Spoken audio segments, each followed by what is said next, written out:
So throughout the pandemic, and I feel like every time I come on VINwiki, I talk about the pandemic, but it had such a big impact on what happened in the automotive industry. And being a part of that industry, it's been a wild few years. With the shortages of vehicles in the United States, but the still strong economy and the strong US dollar, a lot of US dealers turned to importers for bringing vehicles into the United States and being able to sell those. In Canada, which is one of the largest importers into the US because we share very similar vehicles. Most of our vehicles have all the same safety regulations. Ford F-150 in Canada is a Ford F-150 in the United States. And there's really only a couple small differences between the two. Many dealers have turned to, stocking some vehicles that are previous Canadian. And some people say, well, that's a gray market vehicle and there's no warranty on that. It's actually not true. It's the same vehicle. Ford, for example, their warranty is Ford North America. And Audi is Audi North America. And BMW is BMW North America. But auto manufacturers like Mercedes-Benz is Mercedes-Benz USA and Mercedes-Benz Canada. So what's happening is you have these large wholesalers like Bud's Wholesale, they're up in Sarnia in Canada, and then you've got Progressive Auto Sales, same thing. And then there's a couple small local like JSL Auto just in Bridgewater, Massachusetts, as well as some other small ones that have popped up throughout the United States. It's a little bit of work as a Canadian dealer to get cars in the United States. There's all this bond that they have to put up that has to clear before the car comes out. So there's a lot of cash involved. But because the US dollar is so strong, the profitability of these Canadian dealers to bring cars in the United States is quite high. I don't know what the percentages are, but I have seen some of the paperwork on some of these vehicles. And they're, on some of your higher end cars making $10,000, $15,000, $20,000 just after posting the bond, paying the taxes, so on and so forth, and getting it into the United States. It's an extremely profitable business, but the American consumer thinks there's a little bit of stink still on those vehicles. So I'm here to tell you why there isn't stink on those vehicles. And we'll use the Ford F-150 as an example. So Ford F-150 has trim lines from XL all the way up to Raptor, right?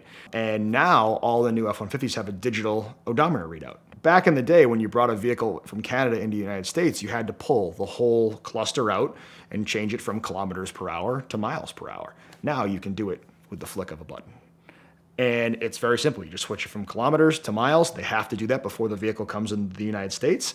And now you have a vehicle that is ready to be DOT approved because it has all the same safety standards as the vehicles in the US, all the same trim levels except one, which I'll talk about in a second. And it's a US title. So banks will loan on them. They're under factory warranty. Aftermarket warranty companies will do warranties on them. Everything is exactly the same, with the exception of one thing. In Canada, there is a F-150 XLT sub-trim called the XTR.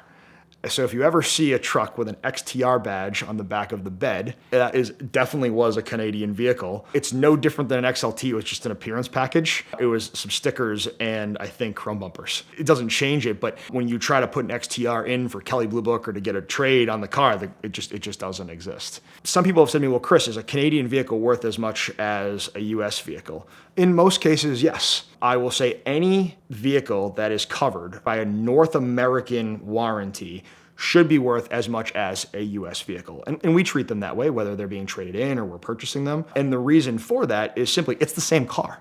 There's literally no difference. Now, there are other manufacturers like Mercedes-Benz and Stellantis, Hyundai, Kia, and a number of others that the warranty is not good because the operations is not North American operations, it is US versus Canada operations. If you're looking at Canadian cars and you maybe Googled and found this video, you're good when you want to buy Ford or General Motors or Audi or BMW and a number of other manufacturers, but I would definitely stay away from Stellantis, Mercedes-Benz, unless they're already out of factory warranty. So one of the things that has popped up and people have asked, well, geez, if I bought a Mercedes-Benz that's a 2020 or 2021, it's not warranted in the US, could I bring it back to Canada and have it warranted? Yep.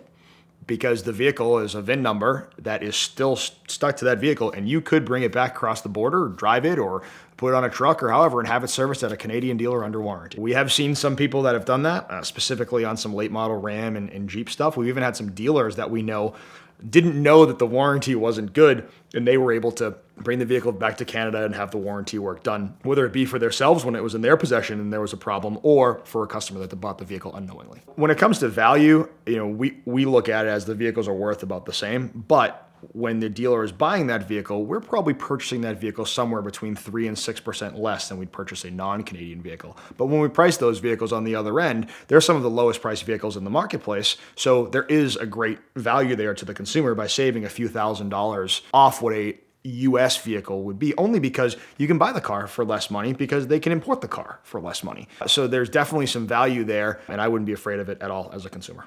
So one of the things that I think any consumer should know, let's say you're purchasing a BMW X5M and it is previous Canadian. For that vehicle, the prepaid maintenance programs do not transfer over. Some consumers that are very concerned about Canadian vehicles, most Canadian vehicles with Porsche, for example, Porsche will actually Porsche certify a Canadian vehicle. That is how strongly Porsche and Volkswagen Group North America feel about Canadian vehicles, that they know it's the same vehicle, you can still Porsche certify a Canadian vehicle. When you get a ticket, it might look something like this, but the first thing that you need to do is take a picture of that ticket and send it to 305-305. That will get the ticket clinic on your case immediately. They've got brick and mortar offices in Georgia, Florida, and California, but they can help you find a ticket no matter where you get it in the United States by helping you find a local attorney that will do everything they can to help you avoid costly fines, insurance premium increases, points on your license, risk of suspension, even jail time. They've helped me out with this ticket and many others, and a lot of my friends as well. So check them out now at the link in the description below, or again, text your ticket to 305-305 to get the ticket clinic on your case. They are the perfect partner in your fight against any speeding ticket.